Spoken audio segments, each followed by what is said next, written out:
In this video, we'll summarize some properties of the natural logarithm, and then we'll start using the natural logarithm in the way that we're going to need to use it to solve problems or equations in this class. So, properties of the natural logarithm. By the way, first of all, you should have a visual memory of what the log function looks like as part of your mental collection of properties for this function. So the business about the y-axis being the vertical asymptote, climbing steeply, going through 1 on the x-axis, and then climbing slower and slower, but always climbing. Now, properties. One of the function values that we derived was that the ln of e equals 1. We did that up here, up here in example 8, we derived that the natural log of e is 1. By the way, we can sort of see that on the graph. If you look at e, remember e is about 2.7. Notice that the y value on the graph is in fact 1. We have the point e1 on the graph, meaning natural log of e is 1. ln of 1 we derived earlier, and we've talked about a couple of times, so I won't scroll up to remind you of where we derived that, but ln of 1 is 0. Then I wanted to mention something that's not really clear from the graph. Even though I keep saying that it keeps climbing, I've also used the words it starts to level off, and that's maybe wasn't good words for me to use because it kind of makes you think that maybe there's a horizontal asymptote.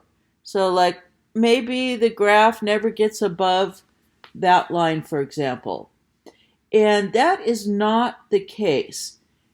The graph will go above any horizontal line you can think of. It just takes a long time to get there. For example, let's ask ourselves, if I went out far enough to the right, could the graph get up to like 100? Obviously, we can't see that on this graph, but if the graph was big enough, would the line eventually go above 100? In other words, I'm asking myself,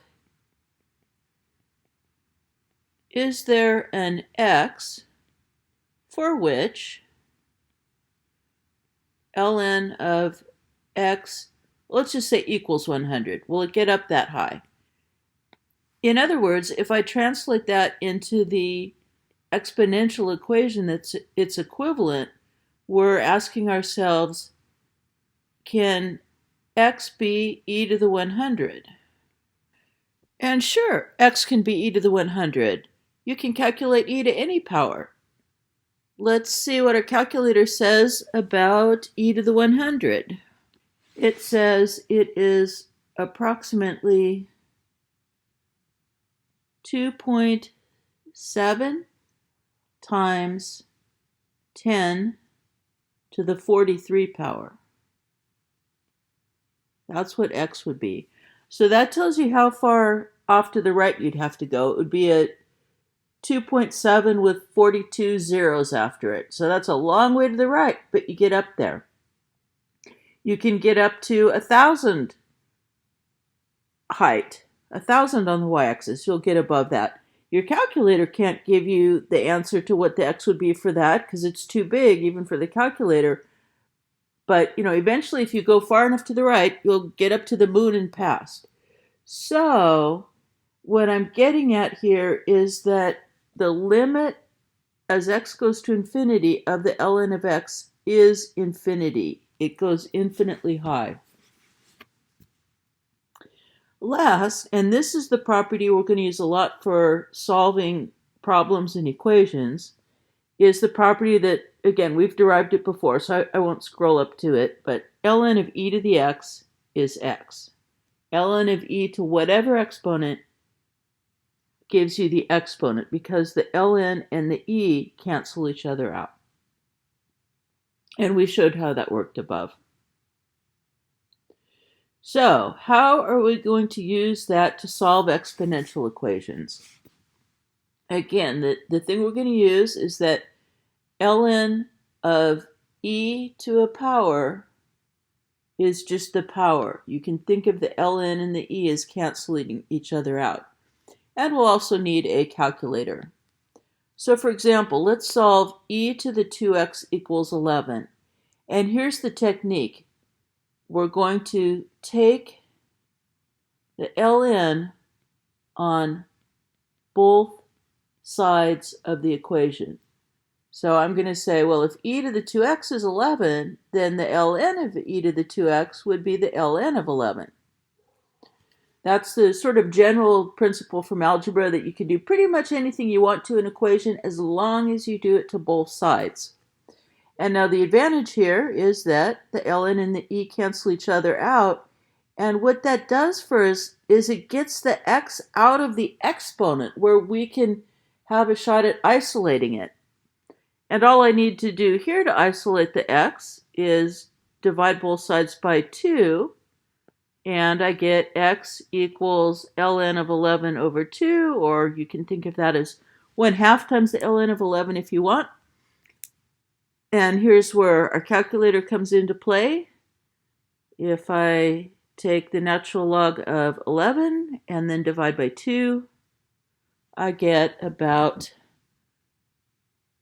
1.199.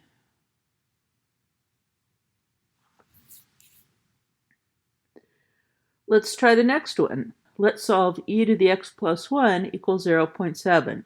Again, the idea is to isolate the x, because that's what solve means. It means find out what x is equal to. To get the x down out of the exponent, we're going to take the natural log on both sides of the equation.